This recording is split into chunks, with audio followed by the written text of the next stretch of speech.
մասնակցել ենք իրար հետ։ Տիկին Ավանեսյան, առողջապահության ապահովագրությանն եմ ուզում անդրադառնանք։ Ոլորտի մասնագետները նշում են, որ չնայած ներդրվել է արդեն, բայց ոլորտում խառնաշփոթ է, դուք կիսում եք այդ կարծիքները եւ եթե արդեն ներդրվել է ու պարտադիր է, բայց հարկային բեռնել ավելացել է, բայց փաստացի շատ քաղաքացիներ չեն օգտվելու ապահովագրությունից, ինչու։ Կնշեք այդ որ քաղաքացին է, որ վճարելու է ու չի օգտվելու։ Չէ, միայն վճարելուն չէ։ Բա, ով։ Եվ այդ որ քաղաքացին է, որի համար պետությունը վճարել է, բայց նա չի օգտվելու ապահովագրությունից։ Հարգելիներս, մենք ընդունել ենք օրենք։ Օրենքը ունի հստակ կարգավորումներ եւ պետությունը նախ մինչեւ 18 տարեկան 65+ անձանց հաշմանդամություն ունեցող քաղաքացիներին սոցանապահովության բալ ունեցող քաղաքացիներին վճարել է ամբողջական ապահովագրության գումարը։ Կան խումբ 200,000 դրամից ավել ստացողները, ովքեր իրենք են վճարելու իրենց ապահովագրության համար։ Եվ մարդը դառնալով ապահովագրական համակարգի շահառու կարգավիճակ ունենալուց հետո օգտվելու է։ Հետաքրքիր է այդ ինչ ձևակերպում էր։ Արմետ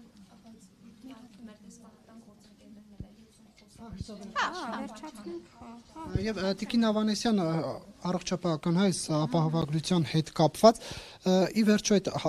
համընդհանուր ապահովագրության օպերատորի մրցույթը ինչ փուլում է, արդյոք հայտարարվել է, թե չէ, որ ընկերություններն են դիմում տեղական եւ միջազգային։ Ուրեմն տեսեք, մենք 2016 թվականից ունենք Արմետ միասնական տեղեկատվական համակարգը իր օպերատորով եւ այդ օպերատորը կոնցեսիոն պայմանագրի շրջանակներում այսօր էլ սպասարկում է։ Բայց գիտեք, որ տեխնոլոգիաները շատ սրընթաց զարգանում են եւ մենք ապահովագրական նաեւ շրջանակներում անընդհատ ընդլայնելու ենք մեր թվային գործիքները, հնարավորությունները եւ շարունակաբար նոր ուրեմն շրջանակների համար մրցույթներ ենք իրականացնում, դրանցից մեկը արդեն իսկ ամփոփվել է, մրցութային հանձնաժողովը առաջիկայում կիրականացնի հայտի կամ հայտերի ուրեմն բաները, գնահատումը եւ հանդես կգանք արդեն ավարտման ժամանակ կիմանանք ունենք հաղթող, չունենք հաղթող, ով է հաղթողը։ Եվ համակարգը գործարկել առանց օպերատորի արդյոք Տարիջան, բայց ես հենց հարցից պատասխանը դրանումն էր։ Ժորժ ջան, մենք որ օպերատոր չունենք, բա Արմեդը, որ հիմա բոլորը բացել եք, բա այդ ինչա որ։ Ժողովրդի լեզվով ասած կախում է անընդհատ։ Փոխանցեք մեզ այդ բողոքները։ Կախում է պարզապես համակարգը, Տիկին Ավանեսյանը։ Ինչը ձեր հավելվածն է կախել, թե ինչն է կախել։ Օրինակ իմ հավելվածին ասում է, որ ես ընդգրկված չեմ ապահովագրության այդ շահառուների ցանկում, բայց օրենքի պահանջներին համապատասխան։ Ուրեմն, եթե տեխնիկական խնդիր է, որ ձեր կարգավիճակը ճիշտ չի արտահայտվել, ուրեմն պետք է այդ հարցին էլ ինքը ունի ընթացակարգ ինչպես ուղղել իրավիճակը։ Մենք օպերատոր ունենք, այն հատվածով, որ այսօր գործարկված է, հաջորդիվ հավելյալ ծառայությունների մասով լինելու են ընդլայնումներ։ Եվ Արմեդը կարողանում է ամբողջապես քաղաքացիների անձնական տվյալները պաշտպանել, թե ոչ։ Միանշանակ դա օրենքով հստակ կարգավորված դաշտ է եւ բժշկական գաղտնիքն էլ հանդիսանում է ամենաբարձր պաշտպանության շեմ ունեցող անձնական տվյալները։ Այս ընթացքում էլ ուրեմն մենք թե սերվերային մեր տնտեսության եւ անվտանգության միջազգային ստանդարտների առումով ահռելի մեծ աշխատանք ենք իրականացրել եւ այո։ Եթե թույլ կտաք մի հատ թոշակառուի հարց եմ ուզում փոխանցել Տիկին Ավանեսյան, թոշակառուներից մեկը դիմել է մեզ ու ապահովագրական ծախսերը քան իրենց կառավարությունն է հոգում եւ ասում է ինչպես կմեկնաբանեք այն, որ կոնկրետ աչքի վիրահատության պարագայում կենսաթոշակառուին տրամադրվում է ամենաիժ օպտիկական լինզան, կներեք ու հարցնում է, այսպես ստացվում, որ թոշակառուների պարագայում մատուցվելու է ամենաէժան ոչ որակյալ բժշկական ծառայություն։ Գիտեք, եթե 50,000-անոց անգլիական միջազգային հայտնի բրենդը համարվում է էժանագին, բան չունեմ ասելու։ Չգիտեմ, որը ինքը նկատի ունի, որ համարվում է լավ։ Այն փոխհատուցման առավել արժեքը, որ մենք տրամադրում ենք, 50,000 դրամը բավարար է լավագույն ստանդարտի լինզաներ տեղադրելու համար։ Եվ այդ նույն թոշակառուն մինչև ապահովագրության ներդրումը պետք է վճարեր 100 հազարավոր դրամներ վիրահատության համար եւ նաեւ լիզայի համար։ Այսօր նա իր աչքի տեսողությունը պետության ապահովագրման շրջանակներում ի վիճակի է ստանալու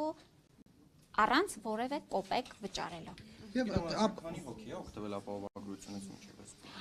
Արդեն երեկվա տվյալներով 130 հազարից ավել այց ենք ունեցել տարբեր ծառայությունների շրջանակներում։ Եվ տիկին նախարար, ինչ խնդիրներ կան, որոնք մինչև հիմա լուծված չեն։ Օրինակ քաղաքացին գնում է հիվանդանոց, ունի եւ հաշմանդամության կարգօրինակ եւ ունի ապահովագրության այդ փաթեթի շահառու է։ Հիվանդանոցն ասում է գնա ուղեգիր բեր, միջև ուղեգիրը չլինի չենք ընդունելի։ Պոլիկլինիկան ասում է, քանի որ արդեն հիվանդանոցում է, ես ուղեգիր չեմ կարող տալ։ Հիմա այստեղ խնդիրը որ դա ում դաշտում է, ով պետք է լուծի։ Տեսեք, հարգելի գործընկերներ, իհարկե ունենք խնդիրներ, բազմաթիվ ընթացիկ կարգավորման ենթակա խնդիրներ կան, եւ ես նորից ուզում եմ ընդգծեմ, եթե մի բարեփոխում ներդրման արդյունքում նոր գործելու շրջանակ ու անհարմարություններ չի ստեղծում, նշանակում է դա փոփոխություն չի, բարեփոխում չի։ Այո, մենք այսօր էլ ունենք օպերատիվ խումբ, որը ամենօրյա ռեժիմով զբաղված է ընթացիկ կարգավորումներ, փոփոխություններ, շտկումներ, բարելավումներ անելու առումով, կներեք էլի վերջացնեմ։ Մենք ունենք 40,000 բուժաշխատողների մեծ բանակ, ովքեր որ պիտի այս նոր համակարգի հետ նաև ընթացիկ այդ հիվանդանոցի դերակատարումը, պոլիկլինիկայի դերակատարումը, այս բոլոր դերակատարումների առումով մի փոքր ժամանակ է պես ամբողջապես հարմարվելու, բայց ես ուզում եմ ընդգծել, մենք ընդամենը 3 շաբաթ է, որ աշխատում ենք լրիվ նոր համակարգում, 1,600,000 հոգու ներառումով եւ այն ջանքերը, որ թափում են մեր բուժաշխատողները, մեր նաեւ վարչական պատասխանատվություն կրող անձինք եւ այդ ջանքերի արդյունքն է, որ այո, մեր խնդիրները ընթացիկ են, կարգավորելի են։ Բայց պարզապես 1,600,000-ն էլ չեն հելել, չէ՞ գնացել հիվանդանոցներ։ Բայց մենք 1,600,000 հոգու տվյալների